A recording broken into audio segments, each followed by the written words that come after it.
Good evening. Namaskar to all of you. Ambassador, members of the community. I'm really very pleased to meet all of you this evening. As Ambassador mentioned, I'm here on my first visit as the Minister of External Affairs. It's not my first visit to Egypt though. I was here roughly about 15 years ago as a tourist. So I know a little bit of what he's saying. But it's today, of course, my objective is different. It is really to further our relationship, to meet my counterparts, to meet leaders of the Egyptian government. So what I'd like to do really is to share with you where in our assessment the relationship is, because you're all stakeholders in this relationship, and I think its progress and its betterment is something which is of natural interest to you. I came in here yesterday evening, and Ambassador was good enough to call some very senior Egyptians, I think 3 former foreign ministers, a number of other people who have long been associated with our relationship. So I began with a discussion with them in the evening yesterday. This morning, I of course paid homage to Mahatma Gandhi at the bust which has been installed close to Tahrir Square. Then I went to the Heliopolis Commonwealth War Graves Memorial, because a lot of our people are remembered there, and it is natural that we should honor their memory. It is something I generally do when I go abroad. And then of course I had my talks with my counterpart, Minister Sameh Shukri, in the morning. Afternoon I had gone to meet Minister Ahmed Abul Gheit, who's the Secretary General of the League of Arab States. Tomorrow I hope to call on His Excellency the President, do a meeting with the business community, perhaps do a little bit with the press, and then I go home. Now, in terms of where our relationship is, I would like you to all appreciate that there is today a very serious effort at upgrading our ties. And this is the 75th anniversary of our diplomatic relations. And my presence here, and preceded just a few weeks ago by our Defense Minister, Rajnath Singh ji, I think is a very strong political signal to Egypt that India definitely would like to raise the quality of the relationship. You all know that as political partners, we have a long history with this country, going back really to the 1950s. We have been among the more independent members of the international community, and there have been ups and downs in the world, but by and large we have kept to an independent course.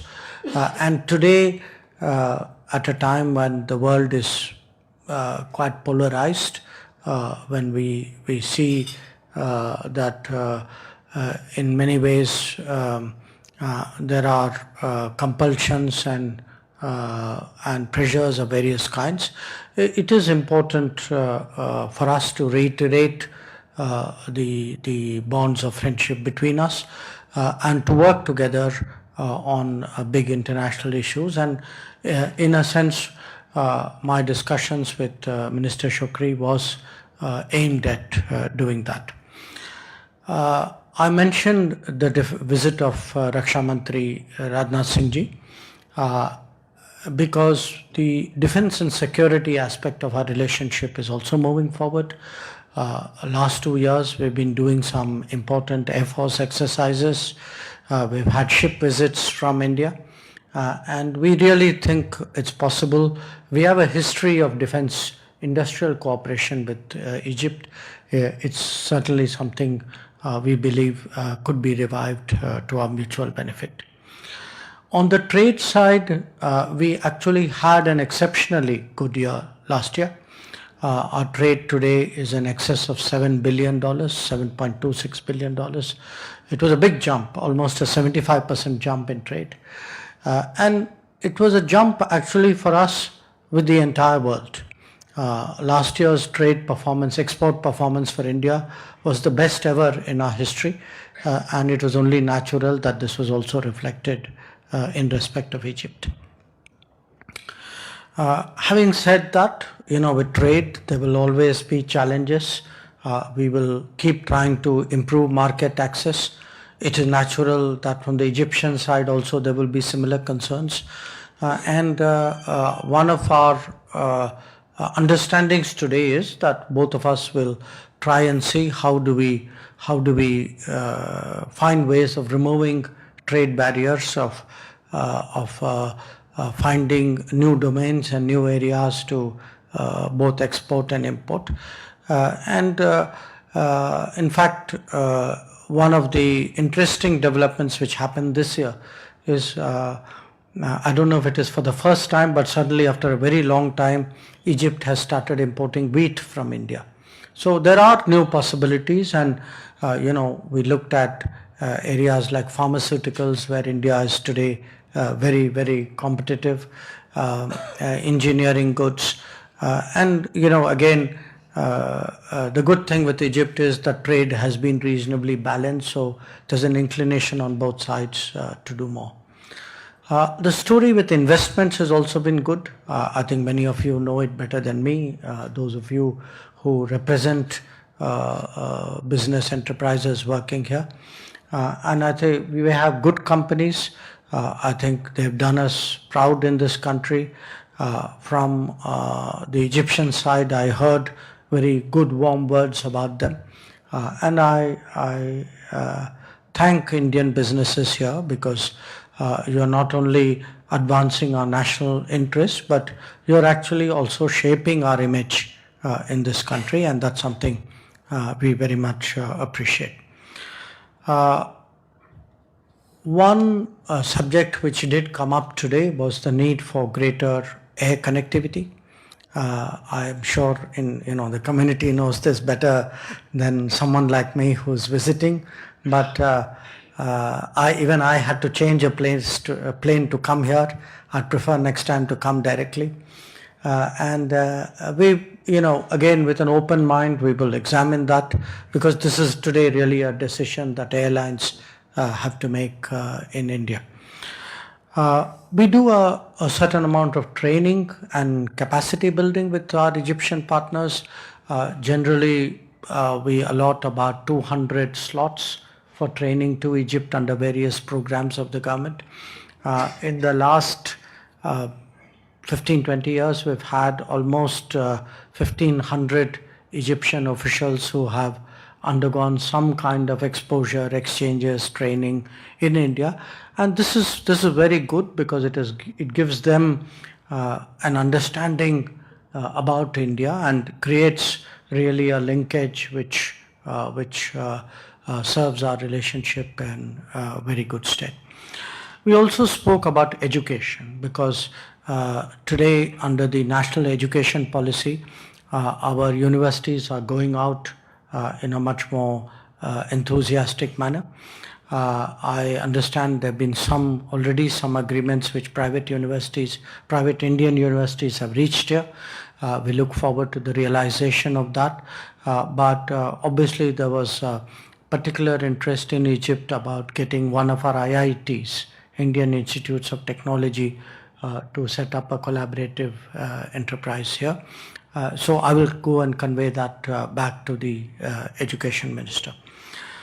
Health was another area, and that too is very natural, because after COVID, all of us have become much more conscious about health challenges, about wellness. And again, we have a good foundation here. Egypt is one of the countries where we have long supplied vaccines. During COVID, we actually stood by each other. We sent vaccines, we sent medicines from Egypt during the Delta wave in India. They sent concentrators, they sent some medical kits. So we now really have to see whether on a more sustainable way can we create a business partnership which is centered around the pharma sector. Interestingly, there was some discussion today about developmental governance experiences that I think in Egypt you have an initiative called Haya Karima, Decent Life. And it's very similar to what we are trying to do in India, which is inclusive development, direct benefits to the vulnerable segments. And I shared with them how much really progress we have made, especially using digital delivery. So as you can see from the range of examples I give you, the relationship is good, the possibilities are greater. There is enthusiasm in India to explore it. I saw reciprocal interest in Egypt. Tomorrow, certainly, when I have the opportunity to call on the President, I will reiterate to him the strong personal commitment of our Prime Minister to growing this relationship. Now, the Ambassador, I think, also mentioned that we hope very much to strengthen our cooperation with Egypt in the global arena. We have a history there, but this year in December, we take over the chairship of the G20, which is among the more prestigious multilateral groupings in the world today. And it is the prerogative of the G20 chair to invite guests. So among the few countries that we have decided to invite to the G20 summit next year is Egypt. So we are very confident that this too will be taken as a signal of our commitment to strengthening and intensifying the relationship. So this broadly was, is a sense of where the India-Egypt relationship stands, what happened during my visit, what I hope to complete tomorrow. But having said that, I would like to also take the opportunity to share with you what is happening at home. Because as people who live abroad, you have a natural interest in the progress and well-being of your motherland. And as someone who spends time in India, who travels a lot in India, who's connected in many ways to developments on the ground, perhaps some of my perspectives and insights may be of interest to you. Now, very, very briefly, like every society in the world, we too were very deeply affected by the COVID pandemic, especially by the Delta wave. But perhaps what made us a little different was that a country which at the beginning of the pandemic had virtually no infrastructure to address it, which was struggling for ventilators, for PPEs, for the range of medicines which were required. We, as a country, as a society, as a people, we actually rose to that challenge. And what you saw in India was the creation of a public health infrastructure in response to the COVID, which has actually been remarkable. Now, I don't say this, just as a minister coming out to make a statement to community. As I am a member of parliament from Gujarat, and like all members of parliament, we have some area for which we have responsibility. I look at the region, at the district with which I have the closest association, and I actually see how much from the district hospital to the primary health center, how much has changed in this period.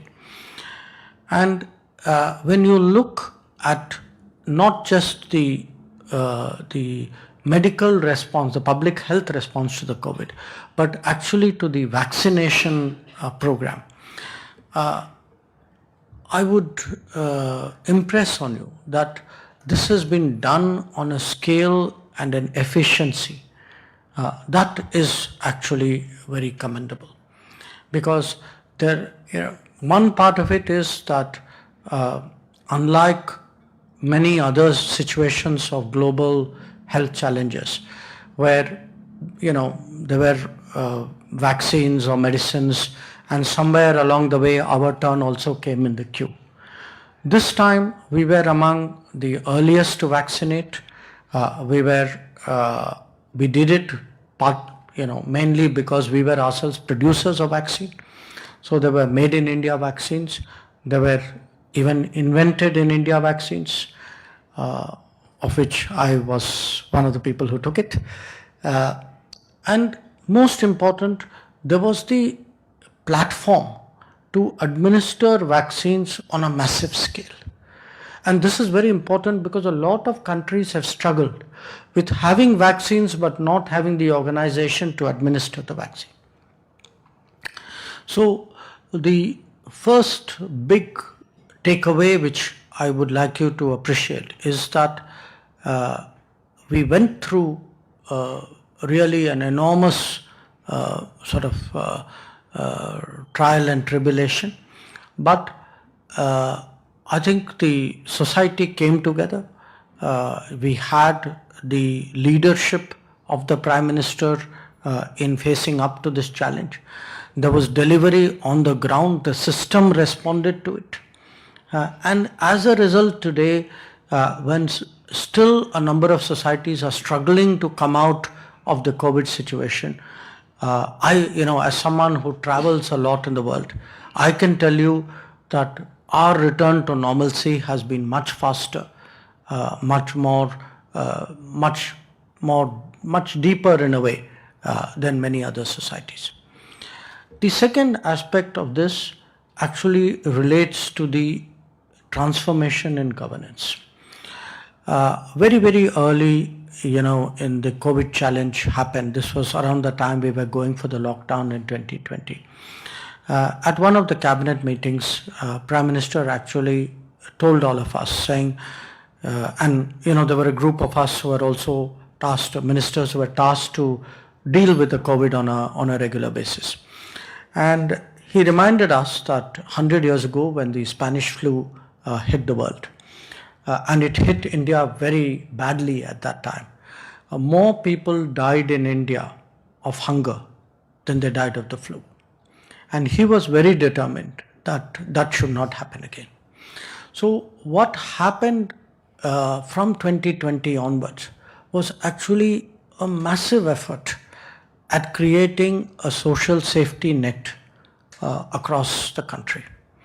And the social safety net was actually done on the basis of a digital backbone. That is, the Aadhaar system was really used to directly transfer benefits to people.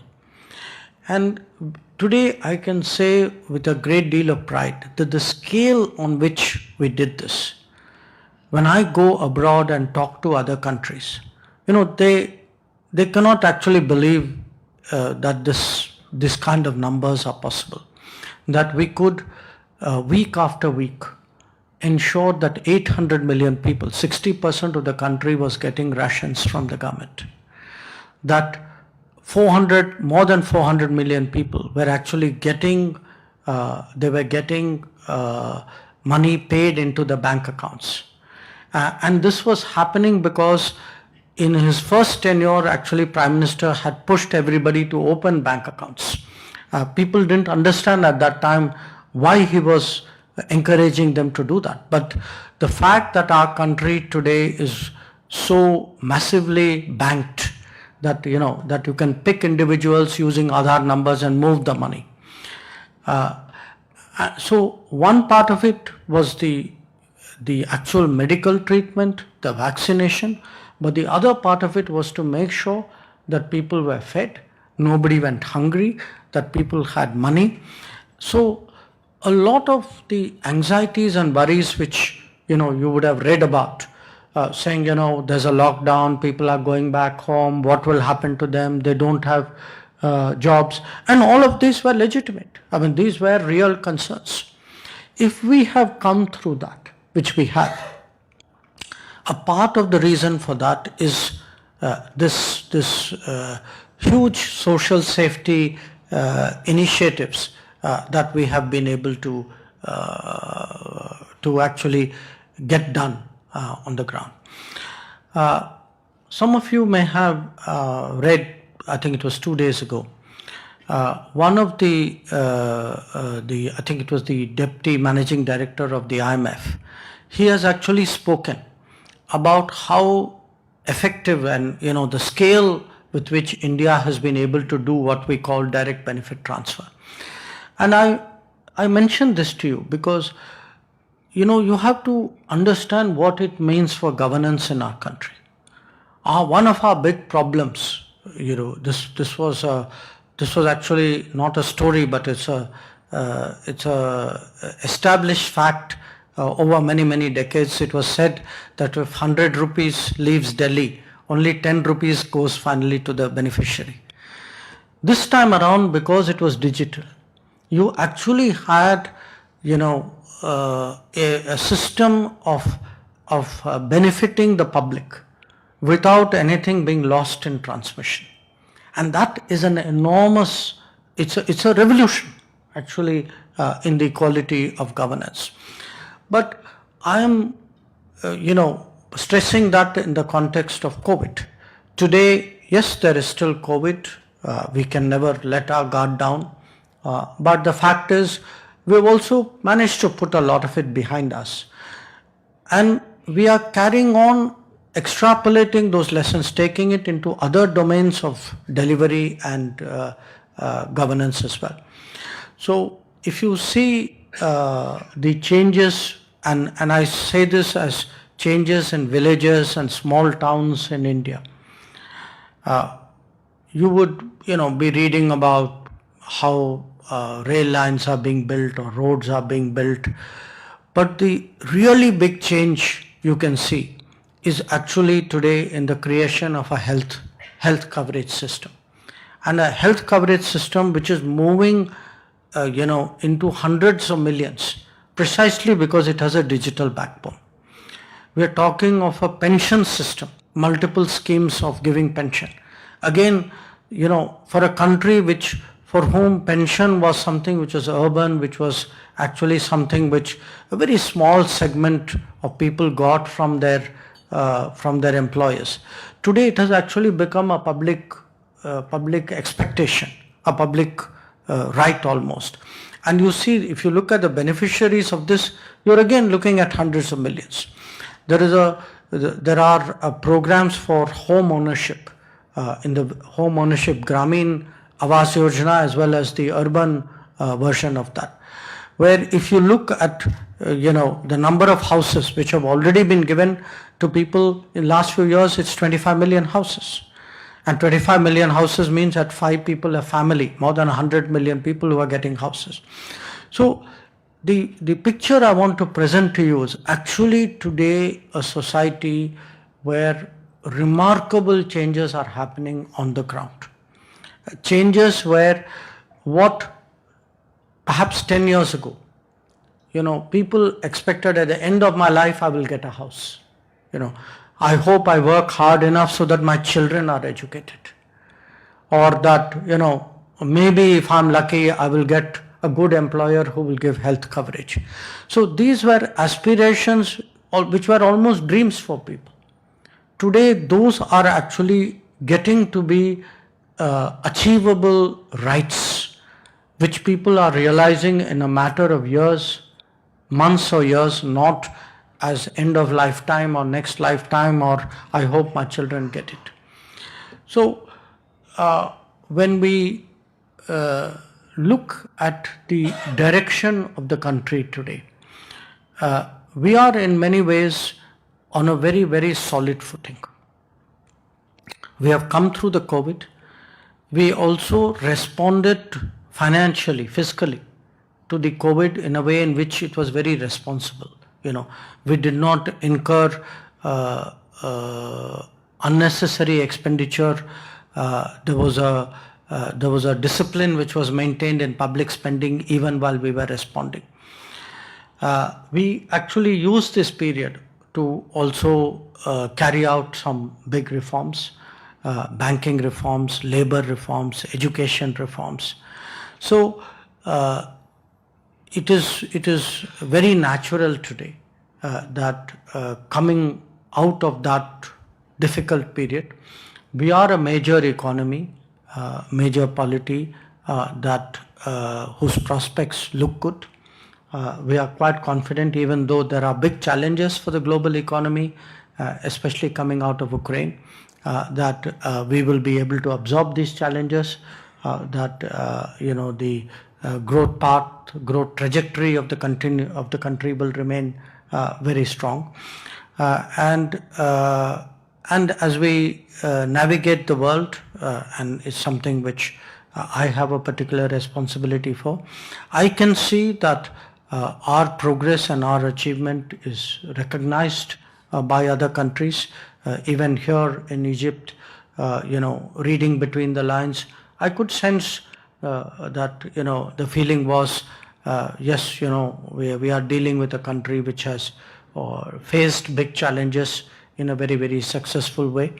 So I definitely want to share with you the feeling that there is a confidence in India today, that we believe that the path of progress, of modernization, of transforming the country, of taking it really to the higher level, these are all very much doable. The mood at home is quite optimistic. It is not to say we don't have our challenges. We will always have our challenges. We are still a developing country, but there is a sense of purpose today in India. And there is a sense of purpose. There is a sense of confidence that we have come through a very, very difficult period. And in all of this, of course, the support that we have received from the Indian community abroad is something which I would certainly like to recognize. I can tell you those very difficult days last year, probably one of the most encouraging parts of it was this huge outpouring of both good wishes and practical support that we got from so many community organizations and individuals.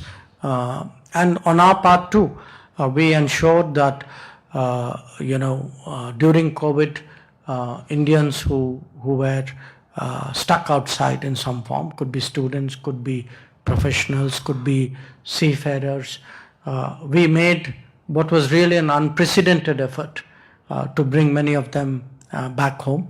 So this is an India today capable of doing big things, which has proven that it can rise to challenges. So it's that sense of today determination and resilience that I share with you. I once again thank you, Ambassador, for the initiative in getting together the community and its representatives out here. And I wish you all the best in your professional, individual, family endeavors. And what I can assure you is that we run a foreign policy today which naturally is development centric, which is security centric, but most of all it is people centric.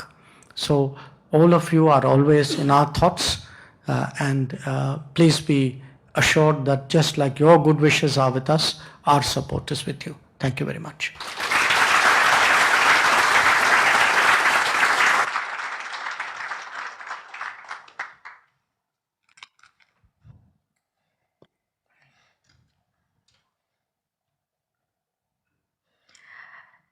Thank you, sir, for sharing your valuable insights with us. It is indeed a privilege to listen to you. Ladies and gentlemen, now the floor is open for interaction. So EM will be taking a few questions from the community members.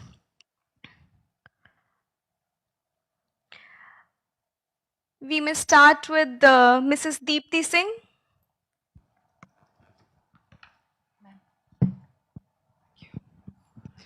Namaskar, good evening, Dr. Jaishankar, Dr. Ambassador, and all the guests here. I am Deepti Singh, President of Indian Community Association of Egypt. I'm an engineer and a public speaker too. I'm also co-founder of Africa Studies Center and a general secretary of that, which highlights the riches of Africa.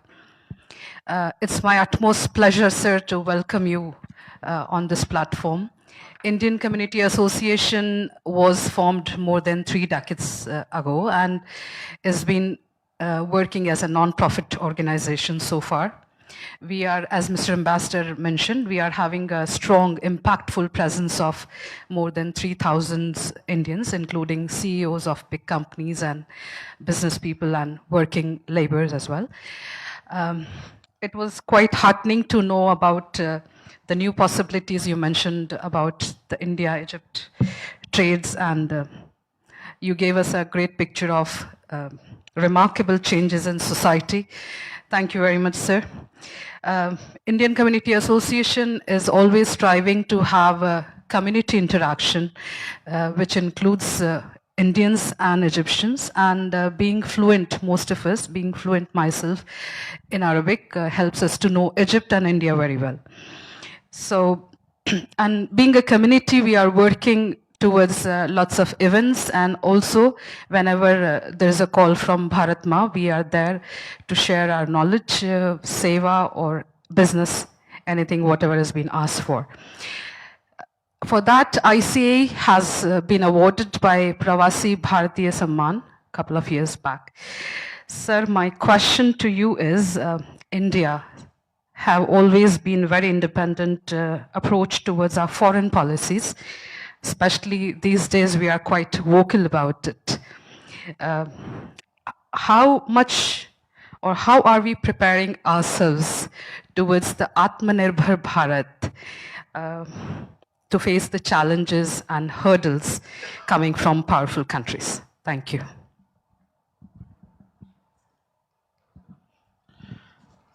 Thank you. I'm glad you asked the question because it was not something I addressed in my remarks. Look, there were many lessons from COVID. One of the lessons from COVID was how dependent we were for very basic things on other countries.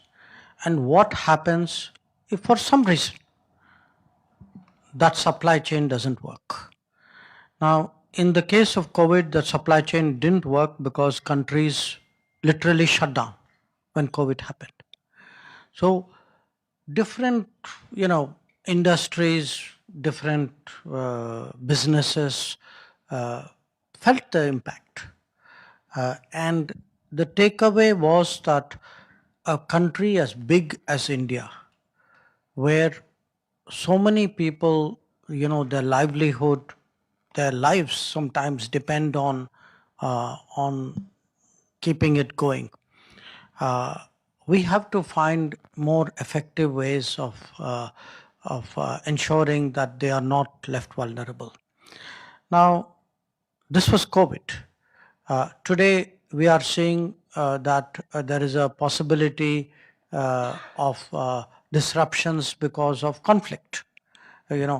There's a conflict in Ukraine, and there are shortages of food, there are problems with energy, there are difficulties with fertilizer.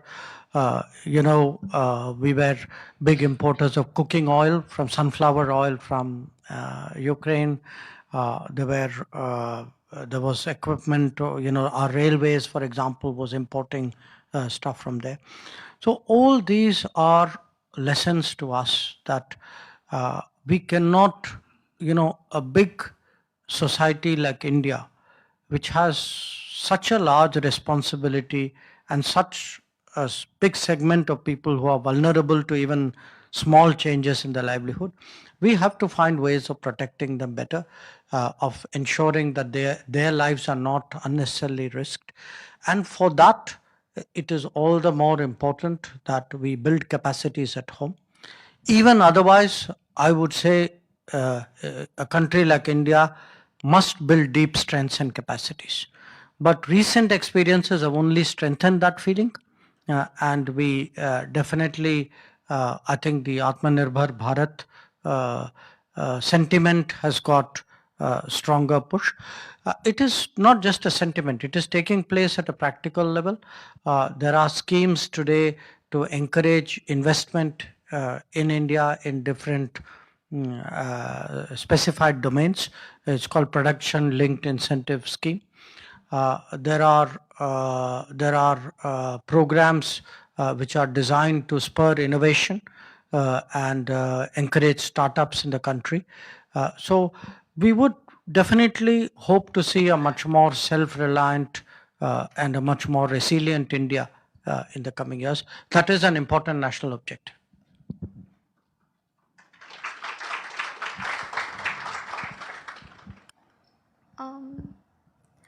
Mr. Amarnath Nas.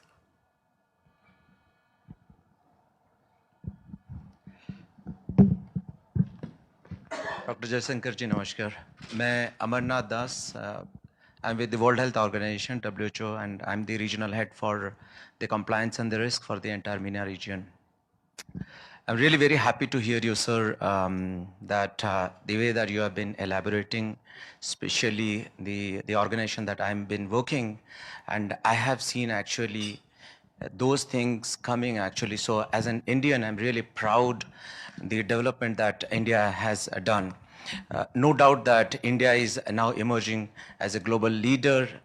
Last 8 years, India has done extremely great work in bringing, all the pharmaceutical, the industries, and also if world is thinking about pharmacy, they are coming to India and all.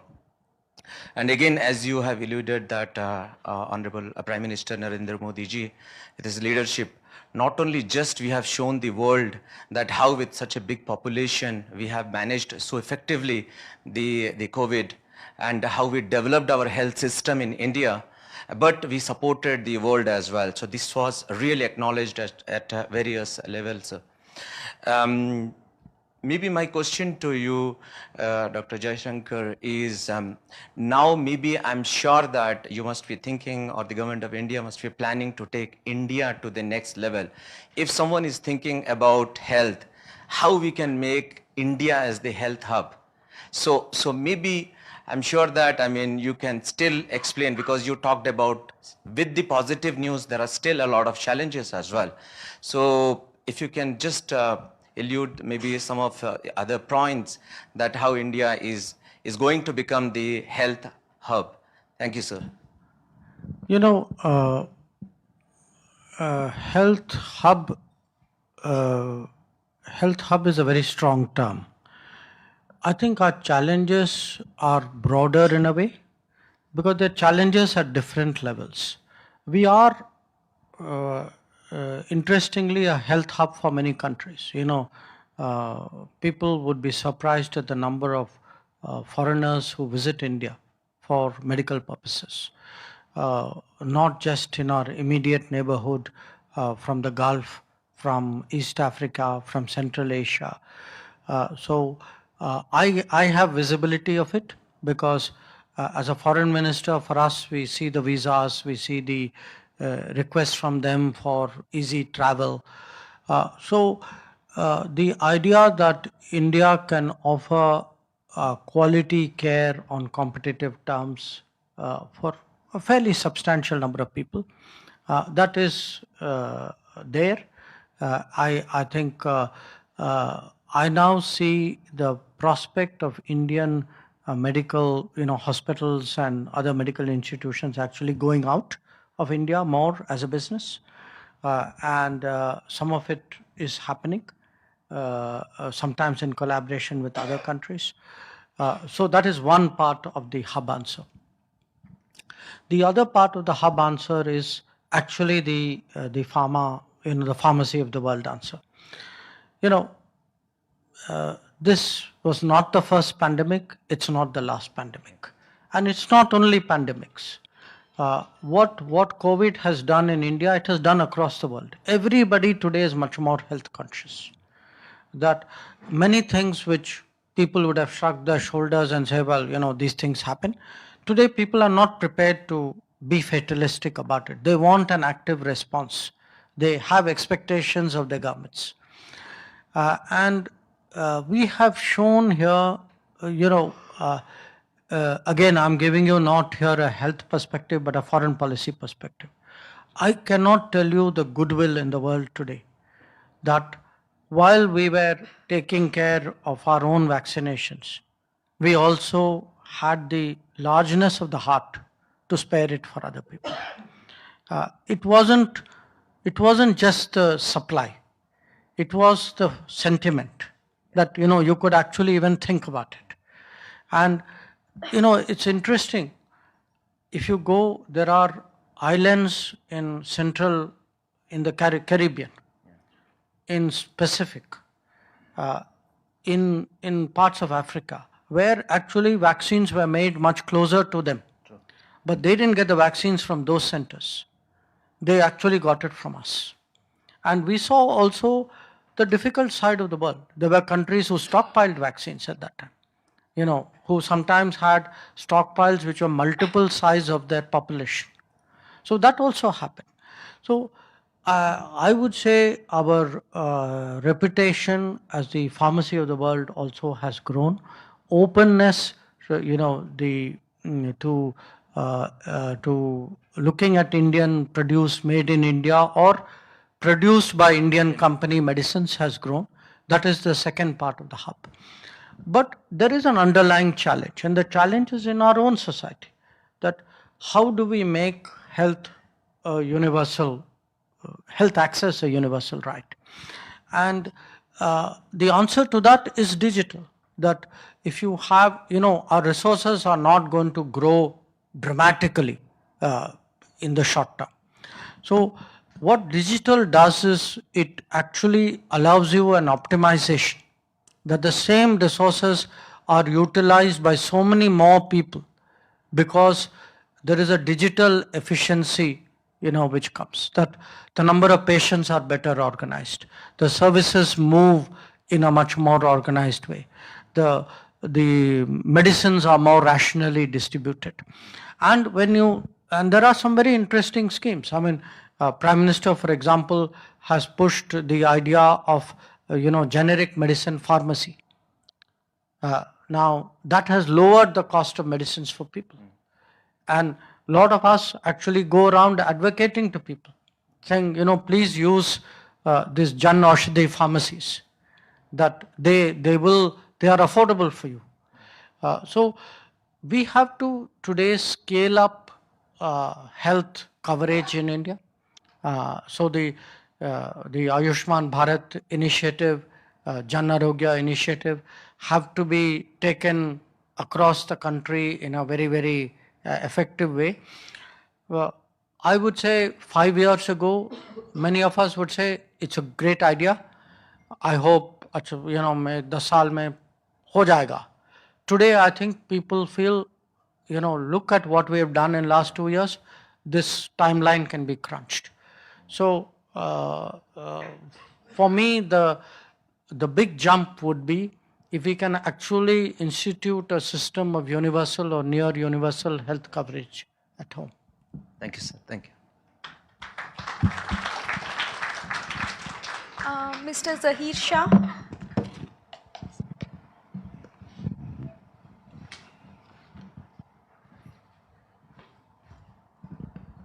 Good evening, Your Excellency, Ambassador.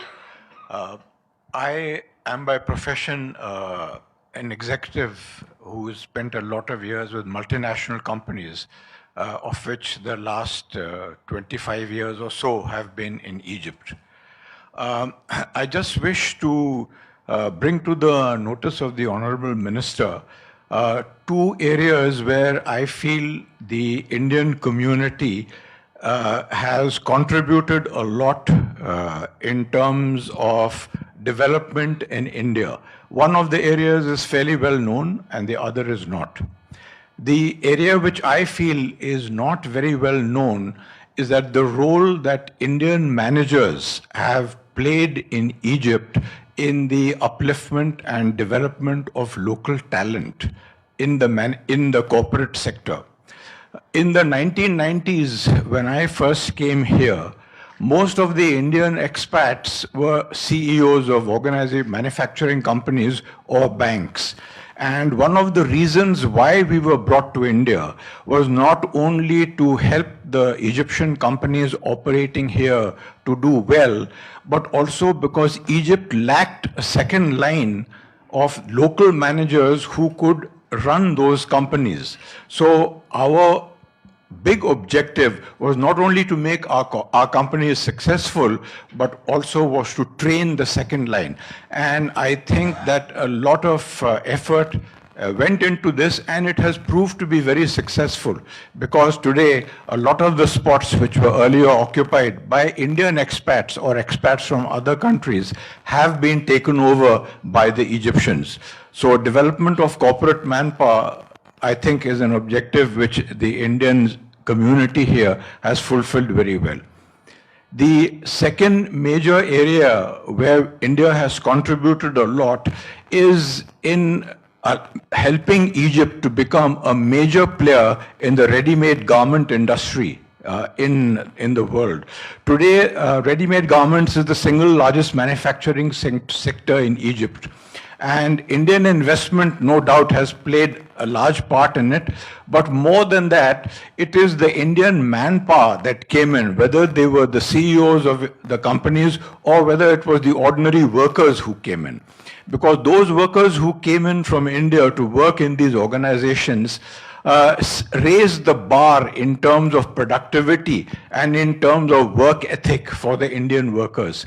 And I think that Egyptians, both the managers and the workers, learned a fair lot from that. I mean, I feel these are the two major contributions that we have made. If I can take the liberty, sir, I would like to say that on behalf of all of us, that it's always been a pleasure to hear you expound on Indian foreign policy with a clarity and a forthrightness with which we have never seen in the future and we don't expect. So when you speak, sir, let me say that you do us proud. Thank you. May I make a remark on what you said? You know, I've been in this business a long time, and we weren't so well regarded 45 years ago when I started out. And you know, it's natural, we are a much bigger economy today. Our influence is more, our capability is more. But when I reflect, which I do often, you know, how does the world see us, and why does the world see us in a particular way? I often recall hearing about it from actually an American politician who told me that, you know, nobody really thinks of foreign countries seriously until you meet somebody from that country, something very distant. Now, this was actually American politicians from the deep south, you know, where traditionally it was not so easy for us to be well regarded. His point to me was, today, you know, whether it's my teacher, my lawyer, my chartered accountant, my doctor, most of all my doctor, when I see Indians there, for me, I now put a face. So India now means a face to that person. It means a relationship to that person. You'd be surprised how often, you know, I hear from either someone, you know, similar to me, or sometimes from, people from the other walks of life, they always give you a name. They will say, India is a great country. By the way, do you know so and so? Because they are linking a country and a person. So when we speak today of the Indian diaspora, the approximately 34 million people of Indian origin or Indian nationality who live abroad, those 34 million people, through their activities, their successes, their relationship, their contribution, have actually changed the perception of India as much as Indians at home have done themselves. So for me, I think I've heard from the Prime Minister, he feels it very deeply as well, because in his own travels, he's pretty much come to the conclusion, which I'm sharing with you, that the role of the diaspora through their success in shaping our image, in shaping the perception of India, this is something which is actually very, very profound, and is something to which actually the country is grateful to all of you. Thank you, sir. May I throw one question, which I know I expect will be answered like you normally do, very clearly and in with great forthrightness. Sir, in view of the multi-polar world which is evolving, do you feel that the non-aligned movement is relevant to the world now or not? It's something which Minister Shokri and I discussed today, and we spoke about it at a press conference also. Look, there is such a thing as a non-aligned group, formally. There are countries who are members of it, they meet, there's a chairman, there's a structure which goes on. But the fact is, it was a group which started in a very different era. It had a context. Today, without in any way diminishing it, I would say it's necessary for independent-minded countries to actually speak their mind, to seek to shape and influence the direction in which the world is going, because the world is getting very polarized, and it's a double polarization.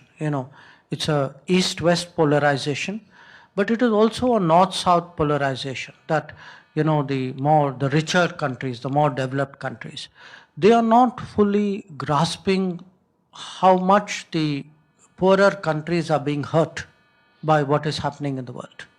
So it's a very stressful, it's a very unhappy world today. Countries are struggling, and in this, those who have the confidence, the experience, the capability to speak out, it's important that they do, that they don't go with the tide, so to speak. And to ensure that, I think voices of reason, of sanity, of sobriety are needed at this point of time. And certainly I see India as such a voice. And to the extent there are other countries with a similar bent of mind and who also would like to think and act in a similar manner, I think it would be a very good thing. Thank you very much.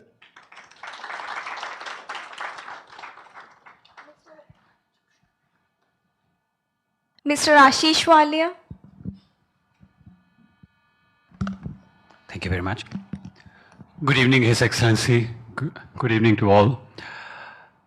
My name is Ashish Walia, and I'm wearing two hats tonight. One is that as a chairman of Indian Community Association, and second as an Indian businessman in Egypt.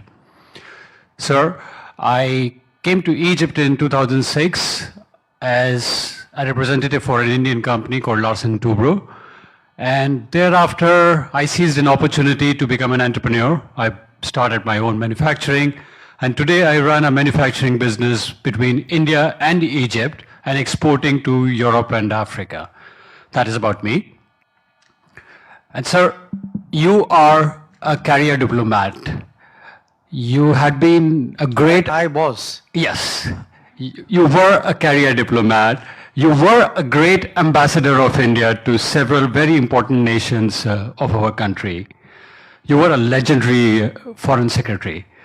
And today you are making all of us proud by being very assertive and presenting a new image of India, which is a very assertive and strong image of India. So my first part of the question is, what is your message for global Indian professionals? That'll be my first. And the second one, which is linked to it, sir, 2 weeks ago, you were in US. From there, you traveled to Australia and then New Zealand, and in between, you did Gujarat, and today you are here. Such a hectic schedule. If I have to travel from here to Canada, I start preparing weeks ago, and I take like a couple of days to recover from that. How do you manage that? What is the secret, what is the mantra of your physical fitness, which we all can learn from you? So these are my two questions. The first one for the global Indian professional, and second for physical fitness, sir. Well, what can I say? Look, honestly, it's not, I don't think I'm being assertive. What often happens, to be very honest with you, is you end up in situations where others try to pressurize you or push you or, in a sense, leave you with no choice but to express your views with a certain degree of forcefulness. I still believe that at the end of the day, it's important to explain yourself. That's my business, to reason with people, to negotiate with people. But if at times, there's a lack of fairness in which your position is portrayed, I don't think we should let that pass. We're not doing justice to ourselves if you do that. So I know sometimes it ends up in a certain way. That's really not me. It's the context, you can say. But as a country, it is important for us to be clear in the projection of our interests, to be articulate in explaining why we are doing or taking the positions that we are doing, and I would hope to do it in as congenial and harmonious a manner as the situation would permit. On the travel, look, you end up sometimes doing these things, and I'm sure I would feel tired if I had a chance to catch my breath. But the pace of life keeps you going. So maybe if you slow down, you will feel it. So far, that that has not happened.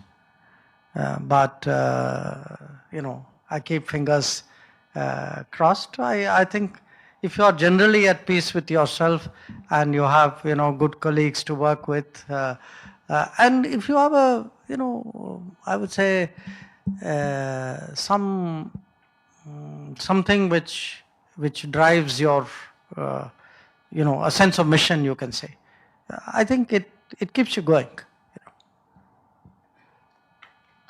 Thank you, sir. My best wishes for you. Thank you, sir, and thank you everyone for this fruitful interaction. I regret we have to close the interactive session because considering the paucity of time.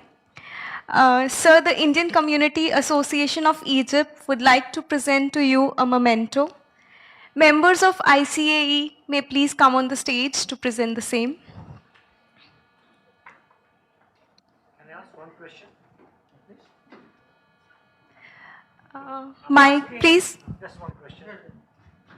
So I'm asking on behalf of everybody, and all want to know, when will you advise the Prime Minister to visit Egypt? When will I? Advise the Prime Minister to visit here. He doesn't need my advice. I mean, the Prime Minister, the Prime Minister is actually, he has very good personal relationship with President Sisi. I know that he's been wanting to visit for some time. It's just one of those situations. Partly, the COVID has come and interrupted travel schedules, but I can assure you it's very much on his mind. And from on my side, he will only get more further motivation. So let's see. We only hope your third time lucky, sir. And direct flight to Delhi starts soon. Before you, two of the other leaders had come, and they did try their best for a direct flight. But I hope you bring us good luck and we have a direct flight soon. Well, airlines in India are now completely privatized. So I'm sure if the airlines see a market, which I understand there is, but again, look, I assure you, I'm very much an advocate of this relationship because I see its value. I see its value, and I'm pretty confident. If the airlines think the right way, it will happen.